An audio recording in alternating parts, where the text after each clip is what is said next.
Oggi insieme all'Università di Palermo, a docenti e ricercatori, insieme a scuole, insieme al Consorzio di tutela delle arance, insieme al Galle, al distretto, al Comune di Ribera, si farà il punto sui risultati finali dal punto di vista scientifico di questo progetto e io ringrazio l'assessore regionale all'agricoltura che ci ha creduto e ha finanziato le azioni previste nel progetto, così come devo ringraziare l'assessore alla pubblica istruzione Turano che ha finanziato un progetto molto simile per gli istituti alberghieri del nostro territorio, di cui Scuola Capofila e l'Istituto Alberghiero di Bisacquino. Siamo in un anno magico perché la regione siciliana è stata riconosciuta regione della dieta mediterranea, la cucina italiana è riconosciuta dall'UNESCO qualche giorno fa. E nel nostro territorio il valore economico della ristorazione da sola vale 700 unità lavorative, più tutte le aziende che trasformano. Per cui se mettiamo insieme la bellezza dei nostri territori, l'eccellenza dei nostri prodotti, la maestria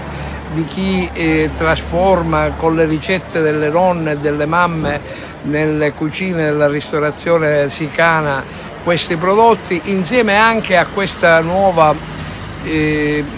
professionalità che crescono e sono formate dentro gli istituti alberghieri, penso che è una grande occasione per rilanciare un territorio che del cibo ne fa una ragione di vita, come scriveva una rivista specializzata nel mese di ottobre. Ormai tutta la socialità nostra si declina con i cibi e con le degustazioni, apprezzando la qualità e anche la memoria che un cibo porta insieme al gusto e ai sapori. La promozione delle nostre eccellenze, dell'eccellenza del nostro territorio, e oggi parleremo della meravigliosa arancia di Ribera DOP, oltre a rappresentare, così come abbiamo spiegato in tutti questi mesi,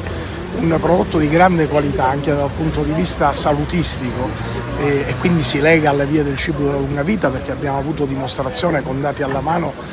della longevità dei cittadini del nostro territorio, dell'area dei Sicani e anche a Ribera con tantissimi ultracentenari. È chiaro che è un'occasione per promuovere dal punto di vista turistico, culturale il nostro territorio. Ecco che questa iniziativa che vede anche la presenza di docenti universitari che parleranno di queste qualità salutistiche della nostra arancia e della bellezza del nostro territorio legato alle nostre produzioni, e ci permette di concludere per quanto riguarda Agrigento Capitale della Cultura questo ciclo che abbiamo voluto dedicare alla nostra agricoltura, ai nostri prodotti e al nostro territorio. Chiaramente bisogna valorizzare sempre di più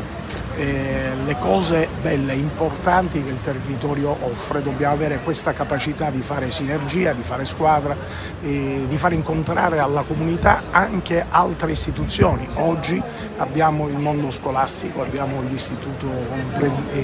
Superiore Francesco Crispi, i ragazzi delle scuole che hanno partecipato ad un progetto importante che li ha fatti apprezzare e conoscere anche in tutta Italia.